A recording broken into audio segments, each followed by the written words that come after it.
Sarah, fille de 17 ans, vivait seule avec son père depuis la mort soudaine de sa mère. Leur foyer, autrefois chaleureux, était devenu froid et silencieux. Son père, brisé par le chagrin, sombra dans l'alcool, s'éloignant jour après jour de la réalité. « Papa, tu devrais manger », murmura Sarah un soir. Aucune réponse. Juste un regard vide et une bouteille serrée dans sa main tremblante. Un jour, la porte s'ouvrit brusquement. « Sarah, fais tes valises », dit Karim, son oncle maternel. « Tu viens avec moi. » Sarah resta figée. Partir signifiait abandonner son père? Que devait-elle faire? Karim était un homme strict mais bienveillant. Il considérait Sarah comme sa propre fille et voulait lui offrir un environnement stable. Mais pour Sarah, quitter la maison familiale avait été un véritable déchirement. Dès son arrivée chez son oncle, elle sentit le poids du changement. La maison était animée, bruyante, remplie de cousins et cousines qu'elle connaissait à peine. Partout, des voix résonnaient, des éclats de rire fusaient, des allées et venues incessantes rythmaient les journées. Un soir, alors qu'elle tentait de s'habituer à cette nouvelle atmosphère, Karim s'assit en face d'elle, le regard grave. « Sarah, ici, tu as une famille qui t'aime. Je veux que tu sois bien, mais il y a des règles à respecter. » Elle hocha la tête sans répondre. « Tu ne pourras pas sortir sans autorisation. L'école, la maison, c'est tout. Et j'attends de toi que tu participes aux tâches de la maison comme tout le monde. » « Je comprends, » murmura-t-elle. Mais en réalité, elle ne comprenait pas. Tout allait trop vite. Elle était encore en deuil, son père lui manquait, et voilà qu'elle devait s'adapter à une nouvelle vie sous des règles strictes. Au lycée, Sarah se faisait discrète. Elle s'isolait souvent, évitant les discussions, se contentant d'observer les autres de loin. Ses camarades semblaient insouciants, riant et bavardant dans les couloirs, alors qu'elle portait un poids invisible sur ses épaules. Un jour, alors qu'elle marchait dans la cour, perdue dans ses pensées, elle heurta un garçon qui portait une pile de livres. « Oh !» s'exclama-t-il en tentant de les rattraper. Mais c'était trop tard. Les livres s'éparpillèrent sur le sol. « Je suis désolée !» s'empressa de dire Sarah en se baissant pour l'aider. « Non, c'est ma faute, j'aurais dû faire attention », répondit-il avec un sourire. Leurs mains se frôlèrent en ramassant un même livre. Leurs regards se croisèrent, et un silence gêné s'installa. Puis, d'une seule voix, ils dirent en même temps. « Excuse-moi, je n'ai pas été assez prudent. » Ils échangèrent un sourire timide. Le lendemain, Sarah errait dans la cour du lycée, les yeux baissés, le sac serré contre son épaule. Elle avait passé une nuit agitée, repensant à sa rencontre avec le garçon. Elle n'était pas habituée à ce genre d'échange spontané. Alors qu'elle s'apprêtait à entrer en classe, une voix familière l'interpella. Elle se retourna, légèrement surprise. Le garçon s'approchait avec un sourire sincère, son sac jeté négligemment sur une épaule. « Hier, on ne s'est même pas demandé nos prénoms correctement. Moi, c'est Adam. Et toi ?» Sarah esquissa un sourire timide. « Sarah. »« Enchantée, Sarah. » Un court silence s'installa, mais cette fois, il n'était pas gênant. « Tu veux marcher un peu ?» proposa Adam en désignant le petit parc du lycée. Sarah hésita. D'habitude, elle préférait rester seule. Mais il y avait quelque chose dans l'attitude d'Adam qui lui donnait envie de faire une exception. « D'accord. » Ils s'installèrent sur un banc à l'ombre d'un grand arbre. La brise légère faisait danser les feuilles, et autour d'eux, les autres élèves discutaient, riaient, insouciants. « Tu es toujours aussi silencieuse ou c'est juste avec moi ?» demanda Adam avec une pointe d'humour. Sarah baissa les yeux, jouant nerveusement avec la fermeture de son sac. « Je n'ai pas grand-chose à dire, » murmura-t-elle. « Ou peut-être que tu n'as trouvé personne à qui parler ?» Elle releva les yeux vers lui, surprise par la justesse de ses mots.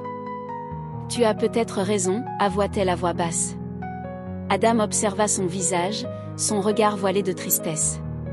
Il sentit qu'elle portait un poids bien trop lourd pour quelqu'un de son âge. « Sarah, est-ce que tout va bien ?» Un frisson parcourut la jeune fille. Elle n'était pas habituée à ce qu'on lui pose cette question avec autant de sincérité. Elle hésita un long moment, son cœur battant plus vite. Devait-elle lui parler? Finalement, dans un souffle, elle se lança. Elle lui raconta la perte brutale de sa mère. Le chagrin de son père qui s'était noyé dans l'alcool, l'abandonnant peu à peu. Son départ forcé chez son oncle, cette nouvelle vie qu'elle subissait sans vraiment la comprendre. Adam l'écouta sans l'interrompre, son expression passant de l'étonnement à la compassion. Lorsqu'elle termina, un silence s'installa entre eux, chargé d'émotion. « Je suis désolée, Sarah. Vraiment. » Elle haussa légèrement les épaules. « Je crois que je me suis habituée. » Adam secoua la tête. Personne ne devrait s'habituer à la douleur. Son regard était si sincère que Sarah sentit une chaleur nouvelle envahir son cœur. Depuis combien de temps n'avait-elle pas entendu des paroles aussi réconfortantes? « Je suis là, si jamais tu veux parler, » ajouta Adam avec un sourire rassurant. Ce jour-là, Sarah sentit qu'elle n'était peut-être plus aussi seule qu'elle le pensait.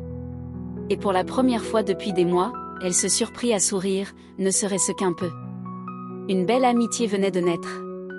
Les jours passèrent, puis les semaines.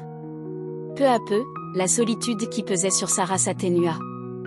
Adam était toujours là, dans la cour du lycée, à la sortie des cours, parfois même au téléphone le soir, juste pour s'assurer qu'elle allait bien. Ils partageaient tout, leurs doutes, leurs espoirs, leurs souvenirs d'enfance.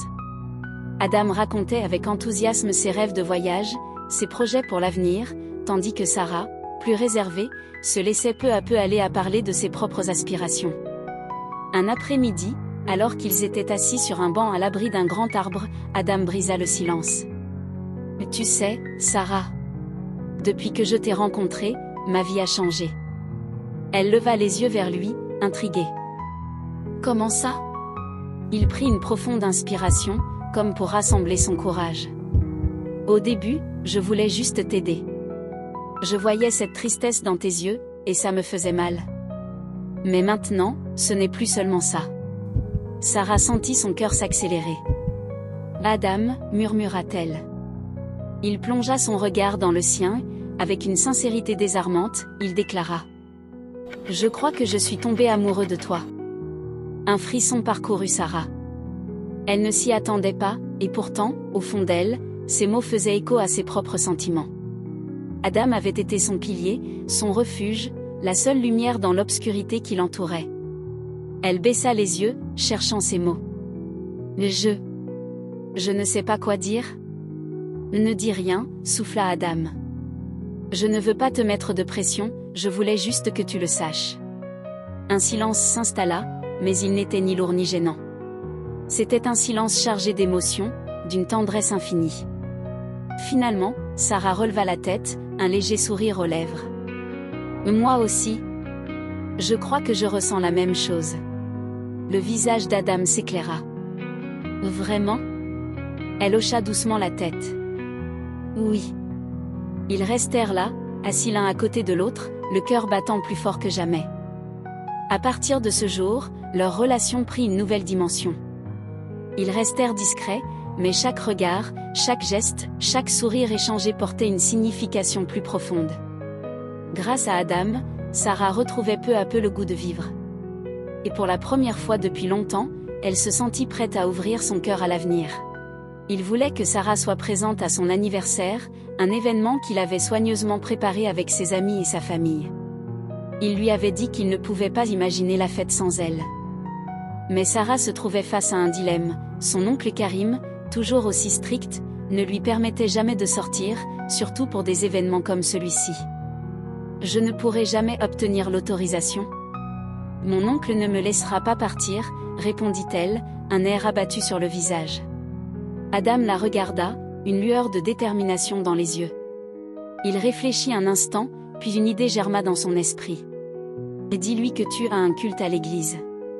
Il est croyant, il te laissera sûrement partir. Ce ne sera qu'une soirée. S'il te plaît, Sarah. » Sarah se sentit prise au piège. Elle n'avait jamais menti à son oncle auparavant. Elle avait grandi avec des principes, un sens aigu de la vérité, mais là, elle avait l'impression que ce petit mensonge serait un mal nécessaire. Elle ne voulait pas décevoir Adam, surtout après tout ce qu'il avait fait pour elle. Après une longue hésitation, elle soupira et acquiesça. D'accord. Je vais essayer. Mais ça ne va pas être facile. Ce soir-là, Sarah s'approcha de son oncle dans le salon. Karim était assis dans son fauteuil préféré, en train de lire un journal. Il leva les yeux vers elle, curieux. « Tu veux sortir ce soir ?» demanda-t-il d'un ton sec. Sarah sentit son cœur s'emballer. Elle serra les poings, prit une grande inspiration et dit, le plus calmement possible. « Oui, je dois aller à un culte à l'église ce soir, on m'a invité. » Il la regarda un instant, une lueur de méfiance dans ses yeux. Mais, après un moment, il soupira. « C'est bien que tu ailles à l'église. Mais sois de retour tôt. Je n'aime pas que tu traînes dehors trop tard. » Sarah se sentit soulagée. Après avoir remercié son oncle, elle se hâta de quitter la maison. Lorsqu'elle arriva chez Adam, l'ambiance était électrique. De la musique animait la pièce, les gens riaient, discutaient et se retrouvaient autour de plats délicieux. Adam, tout sourire, l'accueillit à bras ouverts. « Tu es enfin là !» s'exclama-t-il, visiblement heureux. « Tu vas passer une super soirée, je te le promets. » Sarah se sentit d'abord un peu gênée, perdue au milieu de toutes ces personnes qu'elle ne connaissait pas. Mais Adam resta à ses côtés, la guidant dans la foule, lui présentant ses amis. Peu à peu, la gêne s'estompa. Ils dansaient, riaient, et Sarah oublia presque son inquiétude. Ils s'échappèrent un moment dans le jardin, un endroit plus calme, où ils purent discuter. « C'est incroyable. Je ne pensais pas que ce genre de soirée était possible pour moi. Merci, Adam. » Il sourit doucement, la regardant avec affection. « Tu mérites de te détendre, Sarah. La vie n'est pas faite que de contraintes. » La nuit passa en un éclair, et Sarah se sentit plus vivante que jamais. Elle se laissa emporter par la joie, les rires et la sensation de liberté qu'elle n'avait pas connue depuis longtemps. À la fin de la soirée, alors qu'il était presque minuit, elle s'approcha d'Adam. « Merci. Vraiment, tu as changé ma vie. » Adam la regarda, un sourire sincère sur le visage. « C'est moi qui devrais te remercier, Sarah. Ce n'est pas juste ta présence à cette soirée qui compte, c'est tout ce que tu apportes autour de toi. » Les deux échangèrent un regard profond, une connexion sans mots. Ils savaient qu'ils avaient franchi une étape importante, et que cette soirée serait le début de quelque chose de plus grand entre eux. Le matin suivant, Sarah rentra chez elle en silence. Le soleil était déjà haut dans le ciel, mais son esprit était ailleurs. Elle avait du mal à se débarrasser du sentiment de culpabilité qui l'étreignait. Elle s'était menti à son oncle, et bien qu'elle comprît que c'était pour une bonne raison, cela la tracassait. Chaque pas qu'elle faisait sur le chemin du retour lui semblait lourd, comme si chaque mouvement était une confirmation de la trahison qu'elle avait commise. Mais alors, elle se remémora la soirée. Elle revit les sourires, les rires, et surtout la chaleur du regard d'Adam. Elle se souvint des moments partagés dans le jardin, loin des regards, des instants d'intimité qu'ils avaient savourés. Pour la première fois depuis longtemps, Sarah avait ressenti la légèreté de la liberté. Oui, ça en valait la peine, se dit-elle, une lueur d'espoir dans les yeux. Elle entra discrètement chez elle. Son oncle était déjà parti travailler, ce qui lui donna le temps de se remettre de ses émotions. Elle monta dans sa chambre, se coucha sur son lit et ferma les yeux. Alors qu'elle s'apprêtait à s'endormir, un sourire se dessina sur ses lèvres. Elle pensait à Adam, à ce qu'ils étaient en train de vivre. À chaque instant passé à ses côtés, elle se sentait de plus en plus vivante. Un jour-là, le ciel semblait plus lourd, comme si un nuage invisible pesait sur Sarah. Alors qu'elle rentrait du lycée, une sensation étrange l'envahit. C'était comme si son estomac se tordait, une nausée persistante qui la fit ralentir le pas. Elle s'arrêta un instant, essayant de prendre une profonde inspiration, pensant que ce n'était qu'un simple coup de fatigue ou un malaise passager. Mais plus elle avançait, plus la sensation s'intensifiait, la rendant de plus en plus mal à l'aise. Elle secoua la tête, cherchant à se convaincre que ce n'était rien. Pourtant, une part d'elle ne pouvait ignorer cette inquiétude grandissante. Le soir venu, alors qu'elle s'assoyait à table avec son oncle et sa tante, la nausée revint, encore plus violente. Sarah se sentit soudainement envahie par une vague de chaleur. Ses mains devinrent moites, son cœur battait plus vite. Elle se leva précipitamment, essayant de dissimuler son malaise. Elle courut dehors, ses pieds frappant le sol lourdement alors qu'elle s'éloignait de la maison. Elle s'agenouilla dans le jardin et vomit. L'air frais de la nuit la fit frissonner, mais cela ne calma pas la peur qui montait en elle. Lorsqu'elle revint à la maison, son oncle la regarda avec une expression qui mêlait inquiétude et confusion. Ses sourcils étaient froncés, et il la scrutait attentivement, cherchant à comprendre ce qui n'allait pas.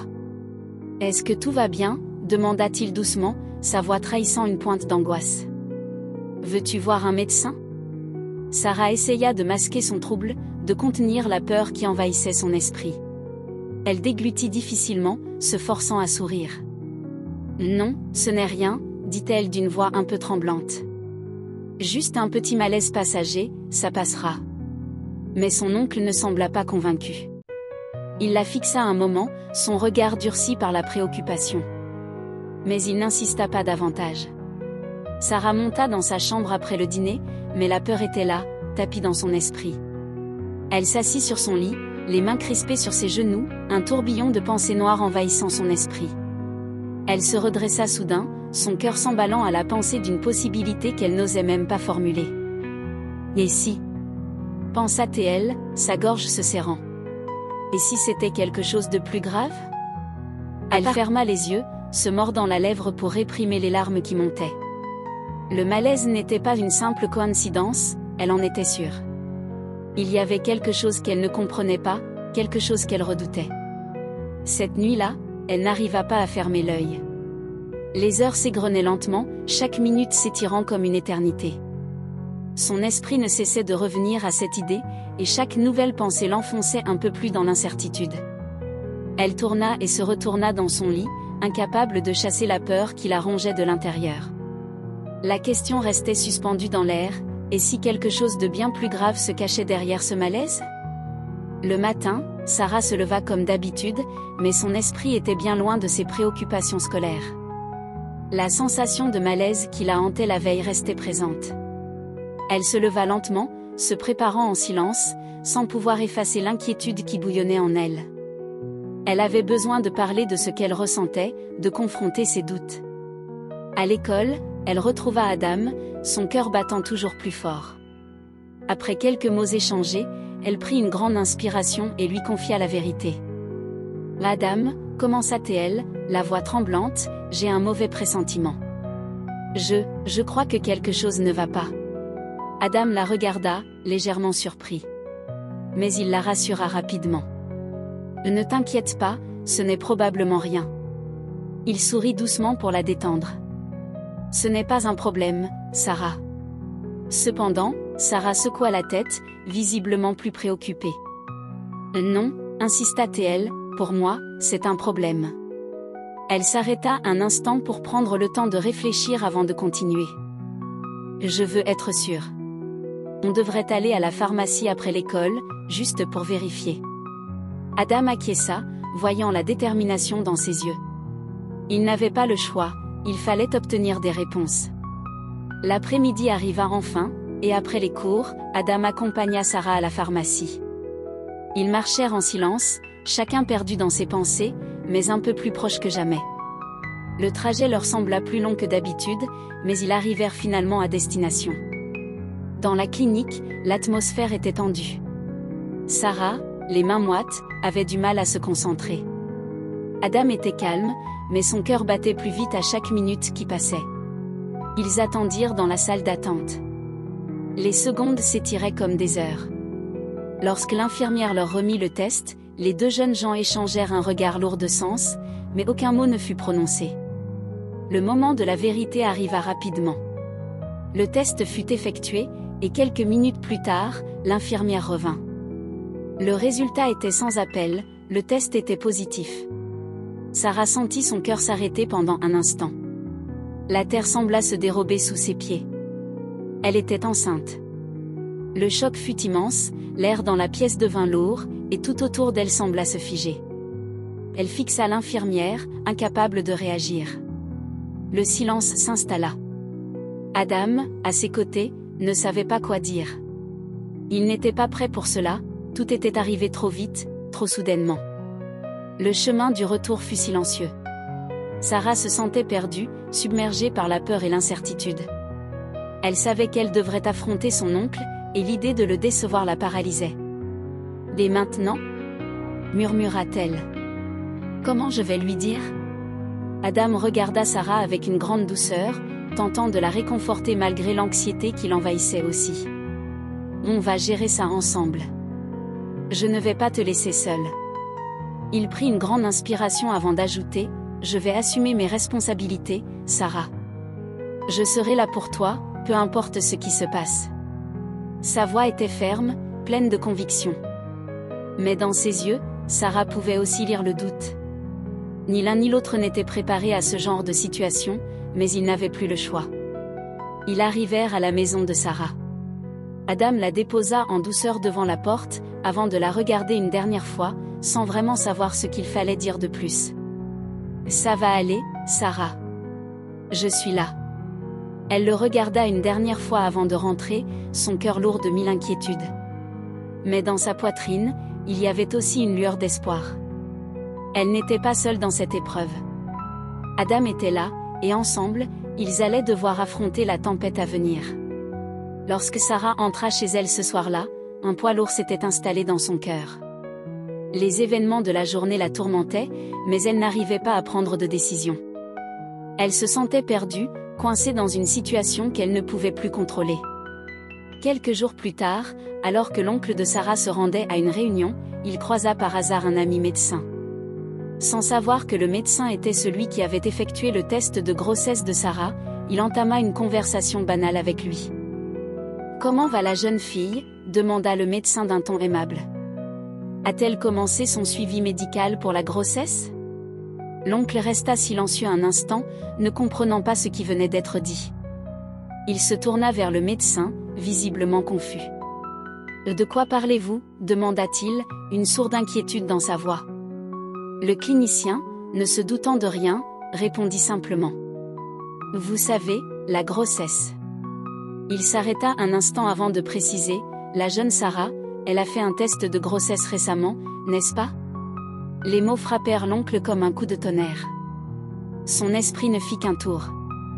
Il comprit immédiatement ce qui se passait, et sa colère monta en flèche. Sans un mot de plus, il coupa la conversation et rentra précipitamment chez lui, le cœur battant à tout rompre. L'idée que Sarah ait pu cacher une telle chose, qu'elle ait été enceinte sans qu'il ne le sache, le remplissait de fureur. À son retour, l'oncle trouva Sarah dans le salon, absorbée par une émission à la télévision. Il n'eut aucune patience. D'un geste brusque, il éteignit la télévision et la prit par le bras. « Viens ici, Sarah !» gronda-t-il. Il la tira vers lui, les yeux pleins de colère. « Que fais-tu ici, assise tranquillement, alors que tu as honteusement déshonoré cette famille ?» Sarah se sentit pétrifiée. Son cœur battait dans sa poitrine comme un tambour, et sa gorge se noua. Tremblante, elle tenta de s'expliquer, mais sa voix se brisa sous l'intensité de la peur. « Tonton, je suis désolée. » L'oncle la coupa brutalement. « Ne parle pas !» hurla-t-il. « Tu as failli à ton devoir. Tu as honte de ta famille, de ton père, de ta mère. Tu t'es laissé emporter par un garçon. » Il n'eut plus aucun contrôle sur sa colère, et dans un élan de rage, il lui asséna une gifle violente. Sarah, choquée, eut du mal à se redresser. Elle resta figée un instant, les larmes montant à ses yeux, mais elle n'osa pas les laisser couler. Il la repoussa brutalement et continua à lui crier dessus. Les mots étaient durs, cruels. Il lui reprochait de tout gâcher, de trahir l'honneur de la famille. « Tu as honte de ton nom, Sarah. Je vais t'envoyer chez ton père. Ce sera la seule façon pour toi de comprendre l'étendue de ton erreur. » Sarah savait que c'était une menace réelle. Mais au fond d'elle, elle sentait que l'oncle ne la renverrait pas. Pas encore. Son regard se durcit, puis il se ravisa. Il se rendit vite compte que renvoyer Sarah chez son père serait trop difficile, surtout après la perte de sa femme. Le père était déjà accablé par les problèmes de la vie, et il ne voulait pas en ajouter davantage. L'oncle de Sarah, fou de rage et aveuglé par l'honneur, s'éloigna d'elle sans un mot. Il savait qu'il avait pris une décision, mais une décision qui allait transformer leur relation à jamais. Le lendemain matin, l'oncle de Sarah, après avoir pris sa décision, se leva tôt. Il savait que pour préserver l'honneur de sa famille, il devait agir rapidement. Sans laisser de place à l'hésitation, il contacta plusieurs hommes de confiance, connus pour leur discrétion et leur efficacité. Ils se réunirent dans un endroit isolé, loin des regards indiscrets. « Vous savez ce qu'il y a à faire. Il faut qu'il disparaisse », dit l'oncle d'une voix glaciale, déterminée. Les hommes hochèrent la tête et se préparèrent à exécuter l'ordre. Leur mission était simple, capturer Adam et le rendre introuvable. Ils savaient que ce ne serait pas facile, mais l'oncle était clair, il ne voulait aucune erreur. Pendant ce temps, Adam vivait dans l'ignorance totale. Il passait la journée dans le quartier, sans se douter qu'un groupe d'hommes traçait sa route. Dès qu'il quitta sa maison, il ne se rendit pas compte qu'il était suivi. Ce n'est que lorsqu'il tourna un coin de rue qu'il aperçut un des hommes de l'oncle. Avant même qu'il n'ait eu le temps de réagir, une main ferme le saisit par derrière, le tirant violemment dans une ruelle sombre. Un autre homme l'assomma avec une gifle violente, et le monde autour d'Adam devint flou. Il perdit connaissance en quelques secondes. L'oncle, qui attendait dans l'ombre, fut informé de la capture immédiate. Il donna un dernier regard à la rue, s'assurant qu'aucune trace ne serait laissée. Il savait que son action serait drastique, mais c'était le seul moyen pour lui de rétablir l'ordre et la réputation de la famille. Adam fut emmené dans un lieu isolé, où il resterait sous surveillance constante, sans aucune possibilité de communiquer avec qui que ce soit. De retour chez elle, Sarah sentit un malaise grandir en elle. Elle tenta encore une fois de joindre Adam, mais chaque appel se solda par un message vocal. Le doute s'empara d'elle, mais elle n'osait encore y croire. Quand la nuit tomba, et qu'aucune nouvelle de lui n'arriva, l'angoisse se transforma en une peur sourde. Où était-il? Pourquoi ne répondait-il pas? Elle ne comprenait pas. Elle pensa d'abord qu'il avait pris peur, qu'il avait fui. Mais, au fond de son cœur, elle savait qu'Adam ne ferait jamais ça. Et elle décida alors de mener sa propre enquête. Les jours suivants, Sarah ne se contenta pas d'attendre passivement des nouvelles d'Adam. Elle se lança dans une quête acharnée pour le retrouver. Elle interrogea ses camarades de lycée, les amis d'Adam, mais personne ne savait où il était. Même la famille du garçon semblait perdue, cherchant activement des indices, mais en vain. Chaque appel qu'elle passait à ses amis tombait dans un silence angoissant. Son cœur s'alourdit de plus en plus à mesure que les jours passaient sans réponse. Mais un jour, alors qu'elle était de retour chez elle après une journée de recherches infructueuses, elle surprit une scène qui fit se figer son sang dans ses veines. Dans l'entrée de la maison, son oncle était en train de parler à un homme louche qu'elle ne connaissait pas. Il lui tendait une liasse d'argent en échange de quelque chose que Sarah ne put entendre clairement. Intriguée, elle se cacha discrètement derrière une porte, écoutant attentivement leur conversation. Les mots échangés entre eux n'étaient pas difficiles à déchiffrer. L'oncle, dans un murmure à peine audible, parlait de l'absence prolongée d'Adam et des raisons de son silence. Sarah comprit, avec un choc indescriptible, que son oncle était directement responsable de la disparition d'Adam. Furieuse, ses yeux remplis de colère et de douleur, Sarah n'hésita pas une seconde. Le soir même, après avoir attendu que tout soit calme, elle s'approcha de son oncle. « Où est-il » exigea-t-elle d'une voix tremblante. « Où est Adam » L'oncle la fixa un instant, son visage durci par des années de principes et de fierté familiale. Puis, d'un ton glacial, il répondit. « Il ne reviendra pas. Il a déshonoré la famille. Et quelqu'un qui déshonore la famille ne mérite pas de revoir le jour. » Sarah sentit la rage monter en elle, mais elle resta calme, tentant de raisonner avec lui. Elle se mit à genoux devant lui, les larmes aux yeux. « Je te supplie, laisse-le partir. Il n'a rien fait de mal. » Mais l'oncle, inébranlable, tourna les talons sans un mot et quitta la pièce. Il n'y avait rien de plus à dire pour lui. Les jours passèrent, puis les semaines, et l'angoisse de Sarah ne cessait de croître. Adam restait introuvable, et elle commençait à perdre espoir. Mais une décision lourde de sens finit par germer dans son esprit. Elle ne pouvait plus supporter de vivre sous le même toit que celui qui avait brisé ses rêves et l'espoir qu'elle nourrissait pour son futur avec Adam. Elle prit un crayon et un papier et rédigea une lettre qui allait changer sa vie à jamais. Dans cette lettre, elle annonçait à son oncle qu'elle partait et qu'elle ne reviendrait que lorsque le père de son enfant serait libre. Après avoir laissé la lettre sur la table, elle prit une dernière respiration, jeta un dernier regard à la maison qu'il avait vue grandir, et partit sans un mot de plus, disparaissant dans la nuit. L'oncle de Sarah, bien que perturbé par la disparition de sa nièce, se dit qu'elle reviendrait probablement d'elle-même. Mais lorsque le père de Sarah apprit ce qui s'était passé, il fut dévasté. Furieux et terriblement inquiet pour sa fille, il se rendit immédiatement chez l'oncle, l'implorant de libérer Adam. L'homme âgé, pourtant si intransigeant, ne put ignorer les paroles pleines de douleur et de détresse du père. L'émotion et le poids de la situation finirent par le toucher. Après un long moment de silence, l'oncle céda. Adam fut donc libéré, mais il n'était plus l'homme qu'il avait été avant son enlèvement. Amaigri, épuisé et marqué par les tortures qu'il avait subies, il n'avait plus le regard confiant qu'il arborait autrefois. Pourtant, l'amour qu'il portait à Sarah restait intact. Quelques jours plus tard, Sarah revint chez elle. Lorsqu'elle aperçut Adam, elle se sentit submergée par une vague d'émotions. Elle ne savait pas si elle devait rire ou pleurer en voyant son état, mais une chose était certaine, elle le serra dans ses bras sans réfléchir. Elle ne voulait rien d'autre que de le savoir à ses côtés. Adam, bien que profondément marqué, se rendit chez l'oncle et le père de Sarah. Là, il demanda humblement leur pardon pour tout le tort qu'il avait causé, et pour la souffrance qu'il avait infligée à la famille. À la surprise d'Adam, ils lui offrirent leur pardon, reconnaissant que son amour pour Sarah était sincère et qu'il était prêt à assumer ses responsabilités. Peu après, Adam versa la dot, et les préparatifs du mariage commencèrent. Malgré toutes les difficultés qu'ils avaient traversées, leur union semblait être la fin d'une longue épreuve et le début d'un nouveau chapitre de leur vie. Le mariage eut lieu dans une atmosphère chaleureuse, et les jeunes mariés commencèrent leur nouvelle vie ensemble. Le bonheur se ressentait dans chaque geste, chaque sourire échangé. Bientôt, Sarah donna naissance à un beau petit garçon, qui fut accueilli avec joie et amour par toute la famille. Le père de Sarah, désireux de la soutenir davantage, déménagea chez elle.